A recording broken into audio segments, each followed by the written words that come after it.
As far as concerned या as far as से बनने वाली जो फ्रेजेस हैं, आज उसी को डिफ़ाइन करूँगा। आज की फ्रेज़ है एज़ फार एज़, उसके साथ फिर कोई भी वर्ड आ सकता है। हम गुफ्तगू को खूबसूरत बनाने के लिए कुछ फ्रेजेस का इस्तेमाल करते हैं, ताकि हम ऐसा लगे कि हम अपनी गुफ्तगू में रुके ही नहीं हैं और उसमें बड़ी फ्लुएंसी रही है हमारी गुफ्तगू में।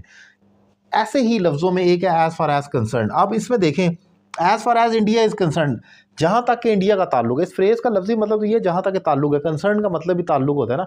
कहा जाता है कि आप किसी कंसर्न बंदे से बात करें, यानी कि आप मुतल्लिका है जिसका ताल्लुक हो इस चीज़ से। So as far as India is concern it is progressing, जहाँ तक कि इंडिया का ताल्लुक है वो तरक्की कर रहा है।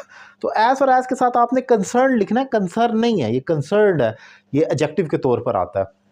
लेकिन सिर्फ इतनी ही बात नहीं है, हम एज फार एज के साथ डिफरेंट क्लॉजेस भी वर्ड्स भी लगा सकते हैं। अब as far as I know, जहाँ तक मैं जानता हूँ, ही मस्ट हेल्प यू। अब आपने देखा कि मैंने कंसर्न नहीं लगाया, जहाँ तक मैं जानता हूँ। अक्सर गुफ्तगू जब की जाती है, पूछा जाता है आपसे अभी आपका क्या ख्याल है, तो आप कहते हैं as far as I know, as far as my knowledge is concern. तो आप ऐसे as far as I know कह सकते हैं, ये भी एक फिक्रा, एक क्लॉज बनती है। एक और देखें, as far as I have seen. आपसे पूछा जाता है आपकी क्या राय है, आप कहते हैं as far as I have seen she is a good girl, वो एक अच्छी लड़की है। अब as far as I have observed, जहाँ तक कि मेरा मुशाहिदा या मैंने मुशाहिदा किया है, वो एक अच्छी लड़की है। तो आप जब राय देते हैं तो वहाँ पर आप एज फार एज की क्लॉज को इस्तेमाल करते हैं।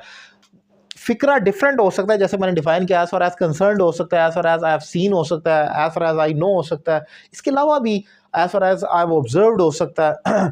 तो ये वेरी करता है, लेकिन जो मेन क्लॉज है ना, वो as far as a phrase, इसके अकॉर्डिंगली आपने पुट करना होता है। और आप अगर गौर करें तो हम अगेन वही बात जो हमेशा कहता हूँ कि देखना ये होता है कि कौन सा स्ट्रक्चर है जो डेली लाइफ में सबसे ज़्यादा इस्तेमाल होता है। और मैंने ये ऑब्जर्व किया कि as far as structure is concern, so it is the most important structure which we have to use in our daily routine. बहुत ज़्यादा हमें करना पड़ता है, इसको याद करें, अप्लाई करें, फ़िक्रे बनाएं इसके। और अगर कोई क्वेश्चन हो तो आप मुझसे व्हाट्सएप पर पूछ सकते हैं, नंबर आपकी स्क्रीन पर है। और अगर आप मुझे ऑनलाइन इंग्लिश लैंग्वेज कोर्स करना चाह रहे हैं तो दुनिया में किसी भी जगह आप मौजूद हैं, आप एक रीजनेबल फ़ी पे करके मुझे ज्वाइन कर सकते हैं। किसी अकेडमी में जाने की ज़रूरत नहीं है, आप घर बैठे एक ज़बरदस्त कोर्स कर सकते हैं। Thank you very much.